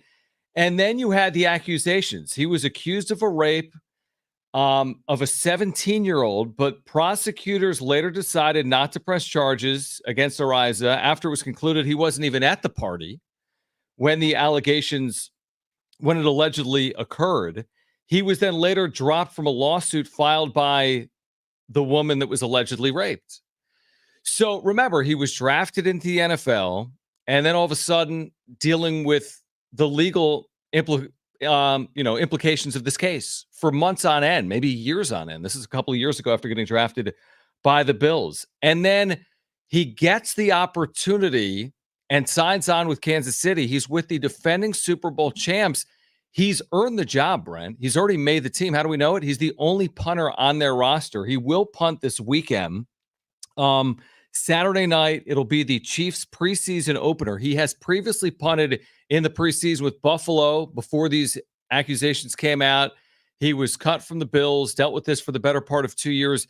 He's now back in the National Football League, says he will not take it for granted, calls returning to the NFL surreal after dealing with these legal issues. This is something we covered off and on, Brent, for parts of a couple of years. Oftentimes in something like this, you never get a second chance, even if you are cleared. He's been fully cleared. He wasn't even, there's nothing, right? There's been no lawsuit. He wasn't where this allegedly occurred. And he's getting that second chance that a lot of people thought he would never get, which is kind of remarkable considering where we were a couple of years ago. It's great just because, it always used to be you're innocent into proven guilty. Mm-hmm. And lately, in the past, 10 or so years, it's kind of shifted to you're guilty until you're proven innocent instead of innocent until proven guilty. And a lot of cases, even if you were found innocent in the court of public opinion, they didn't care because, well, we still think you did it. So that means you did it.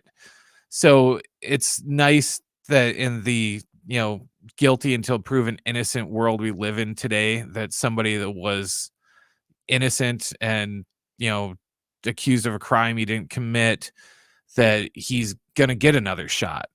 Because, there's probably, in different walks of life and sports and everything else, there's probably, other people that were in similar situations as Matt Araiza was that didn't get a second chance or didn't get, their case looked at objectively to where now, their life is done. They're not going to get a second chance to do what they love. No, it's a fair point. He said this is in an ESPN.com article. He says, Araiza has maintained his innocence, acknowledging that some fans may not be happy that he's going to be punting in the NFL. Here's a direct quote. Everyone's entitled to their own opinion, but I think if you do your own research, I think you can come to a pretty clear conclusion. So he's back. Obviously, with everything that he's been through, this is one of those situations where you take nothing for granted. Like, if you're Matt Araiza, like, this isn't cliche. You are trying to take advantage of this opportunity. And now it comes down to, can you hold the job? Like, are you good enough after dealing with everything you dealt with for 2 years? 2 years is a long time in sports. He was an amazing college punter. He had punted a little bit in the preseason before the accusations. Now he's got to go reprove himself on the football field. Now, is there a better job than punting for the Chiefs? I don't know how many times they punted a year ago. They do, obviously, and it'll be called upon. It's an important position.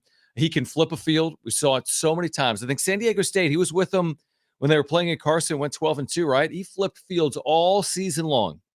He was truly a weapon for SDSU that season. When they went 12-2, and when you think about one of the MVPs, if not the MVP for that team, Matt Araiza would have made that cut. Like, if there's 2 or 3 names you would have rattled off, Araiza would have been on the list, kicking field goals, flipping the field by punting as well when they went 12-2. Well, especially they didn't have they weren't exactly the greatest show on turf that year. It was, defense first. And so, Araiza setting up field position by kicking 70-yard punts almost every single time was huge. Just for, like I said, when you're defense first, when you can start your opponent inside the 20 or the 15 almost every drive, that helps make up for your lack of offense that they had. I'm telling you, man, in being a college football fan my entire life, his college football career was truly unbelievable because you've never really quite seen anything like a punter drawing like rave reviews on social media. Like, you're used to it with quarterbacks or specialists, like, I don't know, special teams, or we've seen it with receivers or running backs. We get it. Or, great defensive players, right? They make spectacular plays, but a punter of all positions, for him to kind of take social media by storm was incredible. He'll get a second chance now in the NFL. All right, Lainey Wilson tickets, we'll give those away on the other side. Plus, on the other side, an NFL star could be on the move. Plus, Brent's back page with you until 6 p.m. Stay with us.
This report is sponsored by Toyota Carlsbad, relaxed and friendly since 1972. The Padres have off today. They're back at it tomorrow when they start a series in Pittsburgh against the Pirates. First pitch is going to be at 3:40. It's going to be Dylan Cease going for the Friars and Bailey Falter going for the Pirates. The Dodgers host the Phillies tonight. In football news, the Chiefs have signed Harrison Butker to a contract extension that makes him the highest paid kicker in the NFL. The extension is for 4 years and $25.6 million with over $17 million guaranteed. And in college football news, the first college football preseason coaches poll was released today. Georgia is at number 1 with Ohio State at 2, Oregon, Texas, and Alabama rounding out the top 5 respectively. The heat is on for big summer savings at Toyota Carlsbad. Right now, save on the new Toyota Tundra and Tacoma trucks. See specials online at toyotacarlsbad.com. Toyota Carlsbad, the most relaxed and friendly place for over 50 years. All right, you can hit us up on the Talkback mic. Just open the free iHeartRadio app, listen to San Diego Sports 760, and tap that little microphone icon next to the play button to leave a 30-second talkback. We do have tickets we're giving away this segment. In the next 10 minutes, you have a chance to win a pair of tickets to see Lainey Wilson, North Island Credit Union Amphitheater, coming up this month, August 23rd. The Lainey Wilson tickets, we will tell you when to call. Do not call now. We do have Brent's back page coming up as well. Did want to recognize Shanika Ricketts. She is an Aztec alumni, Aztec for life. She won a silver in triple jump for Team Jamaica. She's the second women's track and field alum to win a medal at the Olympic Games out of San Diego State. Of course, 4 years ago, Xander Schauffele won a gold in golf. Shanika Ricketts, though, this weekend in Paris, winning a silver in the triple jump. Again, the second ever Aztec women's track and field alumni to win a medal at the Olympic Games. I think she's the fifth all-time Aztec to win a medal at the Olympic Games. So pretty cool moment for Shanika Ricketts. I feel like if I tried to do the triple jump, I'd get like in the second one and my knees would just buckle and I'd fall to the ground. Dude, it is unbelievable. I mean, the athletes, it's just unbelievable. I don't know what the distances are on triple jump, but it's far. I mean, it's ridiculous. I have absolutely no idea. But yeah, I mean, a silver medal in the Olympics. Let's see, 14.87 meters. That's 45 feet. Okay, I was just going to ask you, this is America. What is it in meters? Yeah, she lost out by 0.15 meters. This is the one time I wish we did the metric system. It's like, oh, now I can't follow the Olympics. Dude, 45 feet in a triple jump is about 42 feet more than I would jump in a triple jump. By the way, you mentioned the fact that tomorrow the Padres and Pirates will kick off a 3-game series at PNC Park, right, in Western Pennsylvania. And we've talked about how, like, earlier this season, the Padres basically eliminated the Washington Nationals from wildcard contention because they swept them in a 6-game series. Well, we don't know what's to come here with the Padres and the Pirates. They haven't yet met. They'll play 6 times over the next week and a half. As things currently sit, the Padres are only 3.5 games better than Pittsburgh. So all this discussion, and I've been right there with it, you know, playing well, 11-3 since the All-Star break, playing among the better teams in baseball over the last month or so. This isn't the series to have a bad series. You can effectively bury Pittsburgh by winning a couple of series, right? You take 2 out of 3 here, and you're 4.5 games clear of the Pirates. You do it twice, take 2 out of 3 here, take 2 out of 3 at Petco in a couple of weeks or a week and a half, and you've got real distance. You start getting 5-6 games of separation the way the Padres are playing, and you should feel pretty good. But the same could be said the other way. If Pittsburgh wins a couple of series against the Padres, all of a sudden that 3.5 game deficit becomes 1 or 2 games. So they're all important. They're even more important when you're taking on teams that are quote unquote in the hunt. Those Arizonas, those Pittsburghs, those St. Louis's are all important. But 6 games in 10 days against the Pirates, you know, this is the time of year where you win 4-6, everything's great. You lose 4-6, and you start feeling the heat. And it looks like we're going to get lucky with the way they got the rotation set up. Are they going to miss Paul Skeens both times? It looks like it.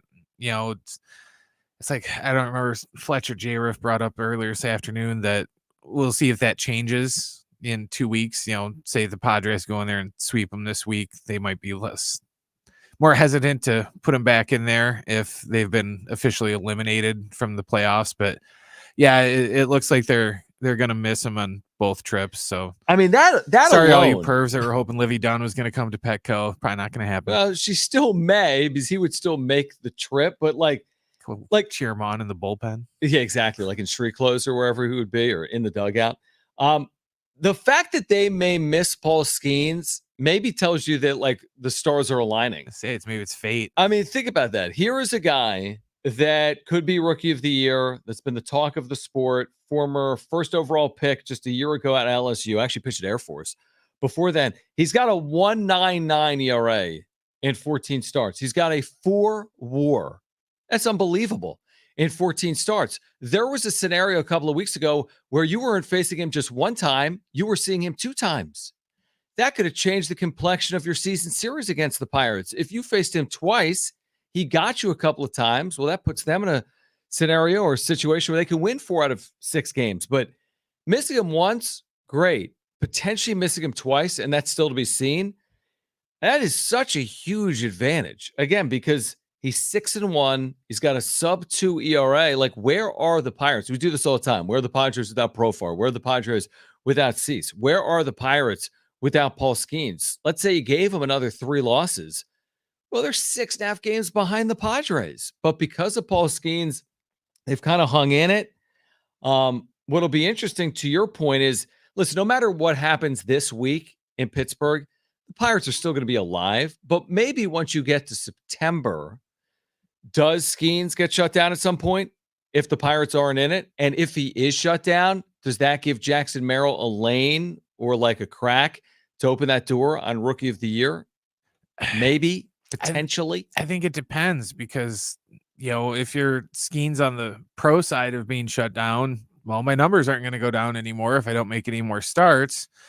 But, if he does have a bad start, though, that's going to. So, yeah, I don't know. I think they would shut him down, though, because what would be the point? If you're eliminated with, 30 games to go, why are you going to just throw him out there and risk, your future of your franchise just getting hurt in a meaningless game?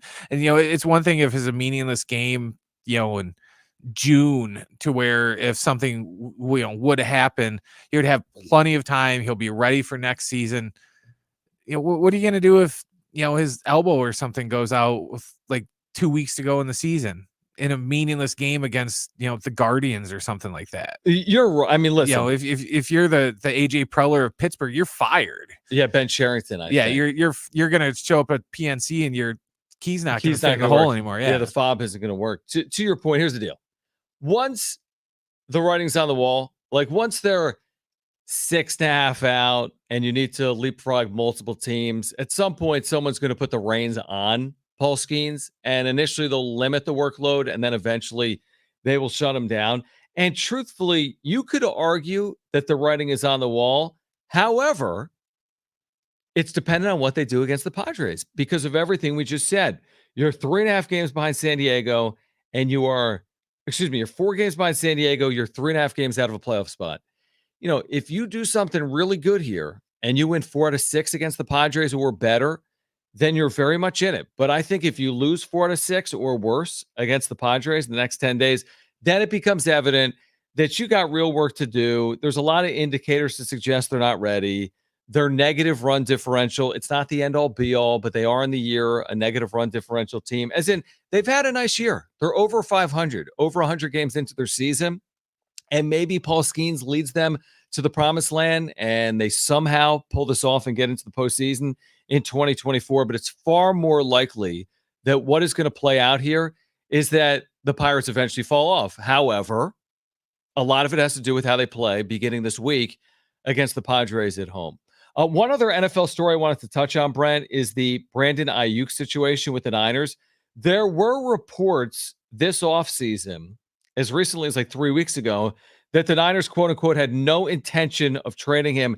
Now the Niners reportedly are talking to multiple teams about a potential deal. This is Matt Barrows of The Athletic. Multiple teams have contacted the Niners about a potential trade. Of course, no deal has been done yet. So this is a Niners team coming off another Super Bowl loss. Will there be a hangover or not? Once again, a favorite to get to a Super Bowl. Eventually, they're going to have to pay their quarterback. Ayuk, will he be there or not? You think it's a huge part of the season. If he moves on, how much does that impact their ability to get back or not in 2024? I don't know. I guess who do they think is more important, Debo or Ayuk? And can you keep both for one more year? They're not both going to be happy. I was going to say, yeah, you can. Somebody's going to be pissed off about it. You could always franchise tag one of them and then just go with it. But yeah, they're going to have to decide, who's more valuable to them, which I don't know. I know Jim thinks it's Ayuk, but I kind of think it's Debo because Master of all. well, Debo is their wide receiver. Yep. He's their Tailback. backup tailback. He's their backup quarterback on Yep. occasion. Backup tight. He pretty much. They don't have a utility position in football like they do in baseball, but he's pretty much the utility guy for the Niners. Pretty much anything except for offensive or defensive line you need me to play, I'll do it. And by the way, if you're trading for Brandon Ayuk, and if you're the Niners, you want value for 2024. Like, hey, listen, a pick in 2025 is nice, but Ayuk is impacting you in 2024. If you trade him away, you think you'd want some value for your team in 2024, not just 2025. All right, here's what we're going to do right now. We're going to give away tickets to see Lainey Wilson. Caller 5, they are yours. This is Lainey Wilson at the North Island Credit Union Amphitheater on August 23rd. We have 2 free tickets for caller 5 right now. The number to call is 877-767-4760. Great giveaway. 2 free tickets to see Lainey Wilson, North Island Credit Union Amphitheater, August 23rd. Call 877-767-4760. Caller 5 right now. Those are your tickets. Again, 877-767-4760. Call right now, 877-767-4760. Brent's back page is next.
at home. Just ask your Google or Alexa smart speaker to play AM 760 or stream it live through the iHeartRadio app. It's never been easier to stay connected with your favorite shows like this one. San Diego Sports 760 goes where you go. A reminder again on the lineup, you've got Dan Patrick from 6 to 9 a.m. You've got the Herd with Colin Cowherd from 9 to noon. You've got the midday matchup with Ben Fletcher and crew from 12 to 1. You've got Big Rich, TD, and Fletch before Jon and Jim weekdays from 1 to 3. And nothing has changed here. Sure, Jim went to Switzerland, so that's a bit of a change, but he will be back next week. But you got me, you got Jim, you got Brent. Jim's going to come back with an Italian accent. Seriously, he's going to be like all like cultured and like all European. Buongiorno. This report is brought to you by. It's going to be so funny when he comes back. All right. So typically around this time, we have Jim's back page, which can be a bit of a cluster. But today, let's get to Brent's back page.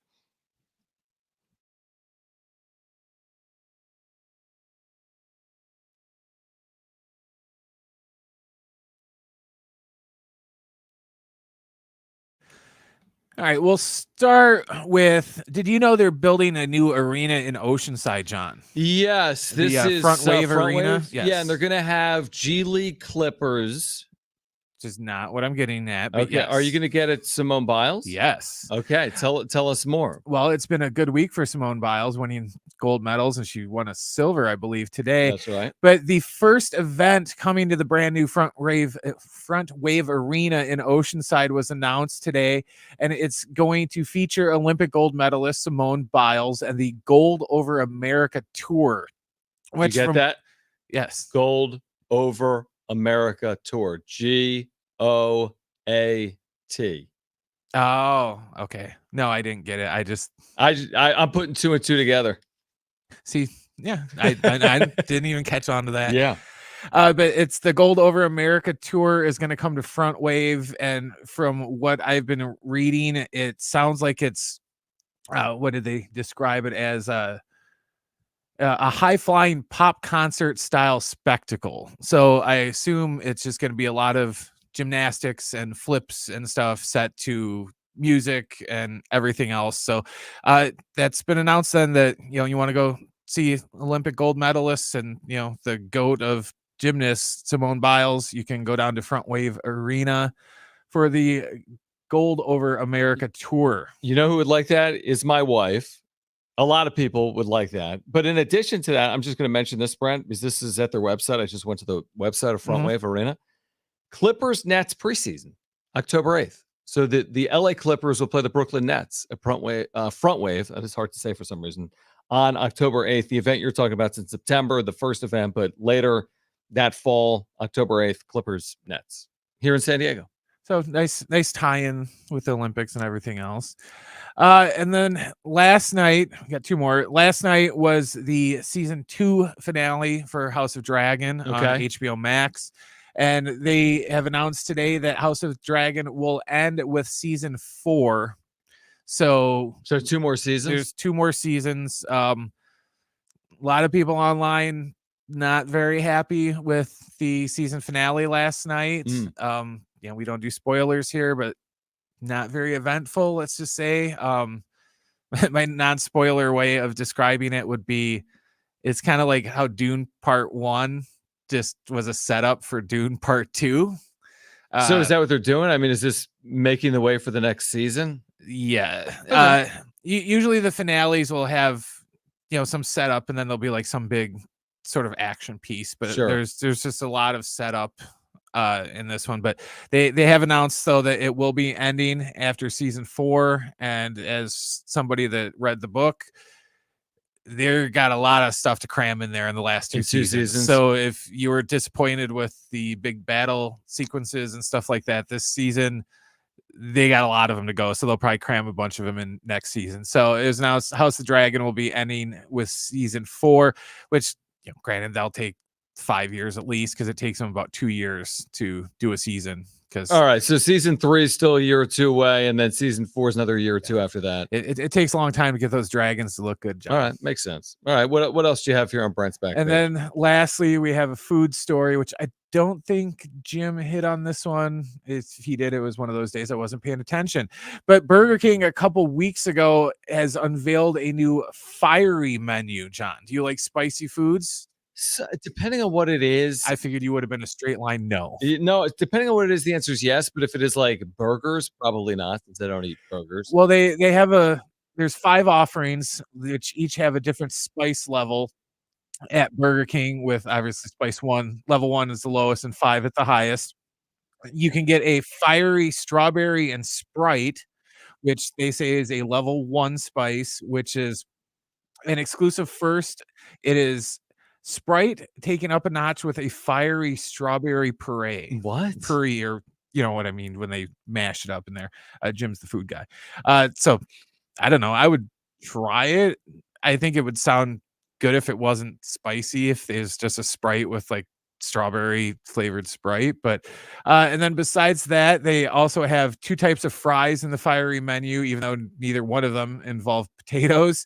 You can get fiery mozzarella fries, which are pretty much just mozzarella sticks that have some peppers in there, which that would be probably the thing that I would get. Those are quote spice level 2. And then you can get fiery chicken fries, which they say are the 4th spiciest item on the menu. Mm. And then you can get a burger, the fiery bacon Whopper, and then the fiery bacon royal crispy chicken sandwich. If you're wondering which one is, there's only one level 5 on the menu, and that is the bacon royal crispy chicken sandwich. So if you go to Burger So King, that's John, level 5. Is that something you would try? That the level 5 chicken sandwich from Burger King? I don't know, because by the time they took off all the stuff that I wouldn't eat, well, get rid of the tomatoes, the lettuce. Yeah, I would eat that without it. I don't know if I would be happy with myself after I ate it, but I would at least try it. All right, so that's available now or nationwide? Yes, that started on the 18th, so that's been out for a couple weeks. All right, so that's available now at Burger King. That is Brent's back page. We'll have it for you all week on Jon and Jim, because Jim is, I don't know, on a European vacation. Is why? Because he's in Switzerland. He'll be in Italy. He will be back Lederhosen next week. He probably is. All right, so tomorrow back, obviously, at 3 p.m. We're going to get you ready for Padres and Pirates, which will be tomorrow from Pittsburgh, game 1 of a 3-game set.